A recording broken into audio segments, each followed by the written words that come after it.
Oh my gosh, tax season is finally done with, and hello everyone, welcome back to your irregularly scheduled goth talk YouTube. How are you? I missed you guys. And not only did I miss you guys, but I also missed reviewing Third Realm's new album, and honestly I was so excited for it.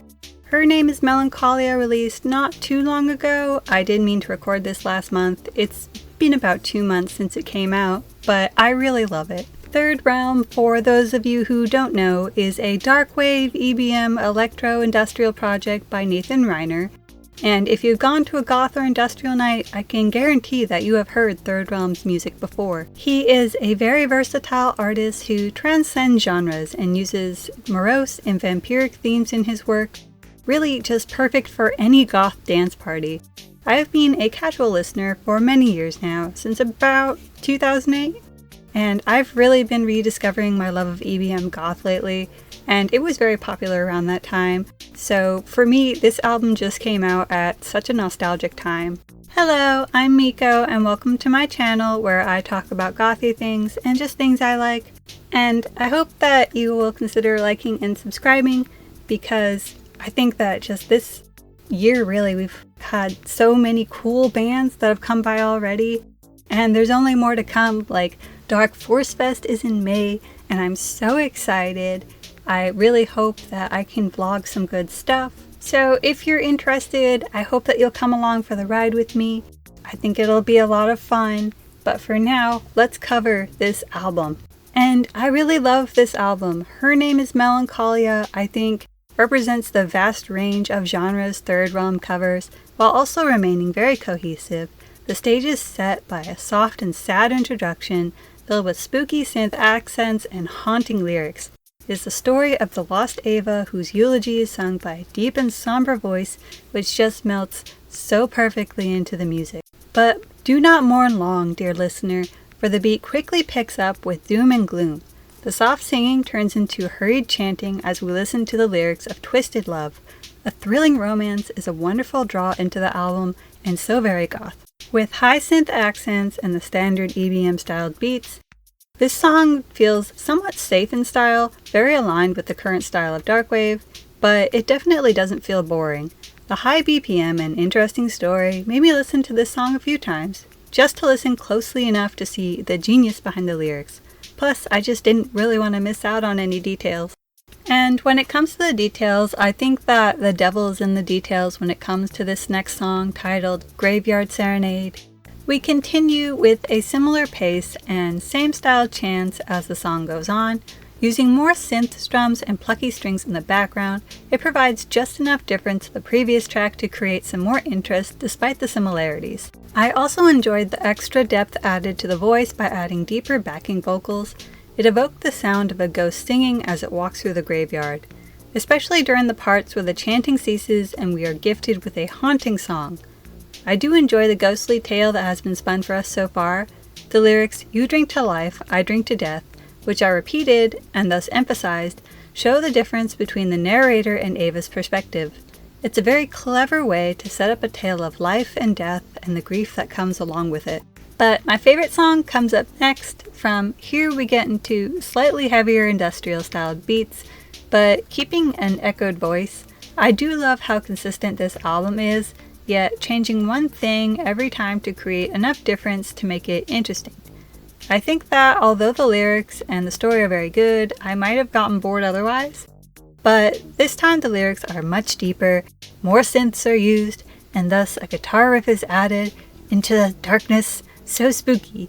I do enjoy the change in the subject from ghostly to witchy, and the lyrics are very clever as well, keeping with the theme of loss yet allowing some hope to traverse our story. I did also enjoy the accent of the woman speaking her witchcraft. Touches like that are what really emphasizes the meaning of the song. But from here on we go into an ominous, droning synth which introduces us to our next song, Grieving Behind the Hollow Stars, which is a very accurate name for this song. With the lyrics, the scream of the void, creating the visual of a hollow world. Although there may be some romance here, it is not without desperation. I call your name but no one answers, evokes a further feeling of loss and sadness. Can we also appreciate the voice behind those lyrics though? It does truly feel like there is grief behind them.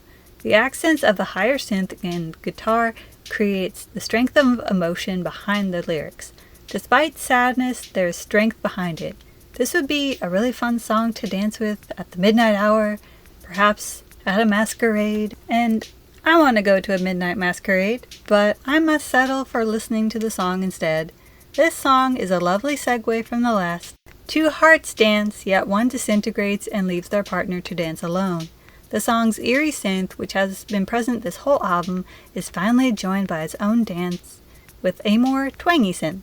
It sort of makes me think of the ooky spooky ghost sounds from the 90s and 2000s movies, but it has so much more depth than that.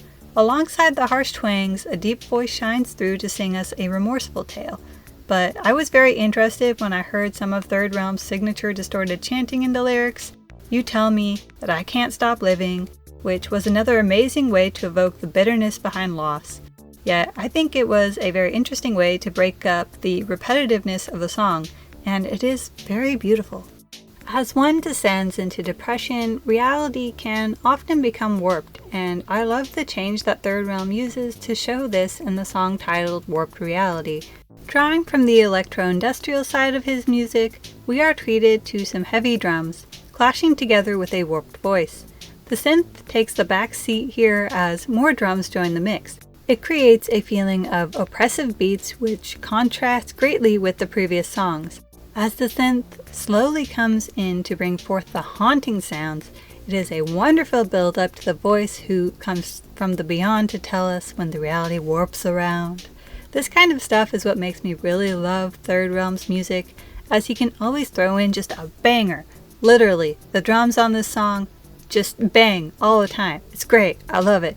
But these portions of the chorus give my ears a nice little break from everything becoming too heavy, and alludes back to the industrial and goth times of the 2000s where everything was a little bit more mixed around. But does this album fulfill your desire for new gothic EBM? Then prepare for the next track, Eclipsed by Desire. It's not a harsh switch, but it does go back to a similar vibe as Doom and Gloom, but using more dance elements, sort of like a vibrant new reality which is fueled by desire. It's a pretty classic EBM dance tune with clacking beats and intricate synth piano in the background.